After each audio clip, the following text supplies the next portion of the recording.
அண்ணா என்னாச்சு? உடம்பு சரியில்லைன்னு சொன்னாங்க, அதனால தான் ஓடியாந்தேன். இன்னைக்கு தான் தெரியுமாண்ணா உனக்கு நான் உடம்பு சரியில்லாத கிடக்குது. ஒரு வாரமாக ஹாஸ்பிட்டலில் ஐசி வார்டில் இருந்தேன். தண்ணி கொடுக்கறதுக்கு கூட ஆள் கிடையாது. இப்போ வந்து அண்ணான்னு ஓடியாடுறீங்க.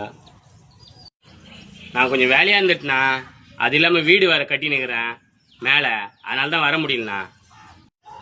உங்களுக்கு என்னப்பா வேலை முக்கியம், வீடு மேலே வீடு கட்டுறது முக்கியம். அதுமாரி நான் இருந்தேன்னு வச்சுக்க, இந்நேரம் நீங்களாம் ஒரு ஆள் ஆகிருக்க மாட்டீங்க, ஒரு நல்ல வேலைக்கு போயிருக்க மாட்டீங்க.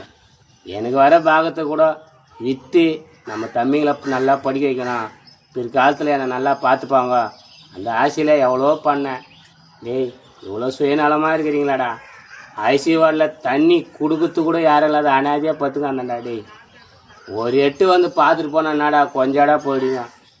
நல்லா இருங்கடா, நீங்களாவது குழந்தை குட்டியாக நல்லா இருங்க. என்னைக்கா டேய், நம்ம தம்பி நல்லா இருக்கணும், எவ்வளோ ஆசைப்பட்டு உங்களை ஆளாக்கணும்டா. அனாதையாக விட்டிங்களாடா. இப்போது ஹாஸ்பிட்டலில் யாருமே இல்லாத வேதனையாக இருக்கிறேன்டா. டேய், நல்லா இருங்கடா நீங்களாவது.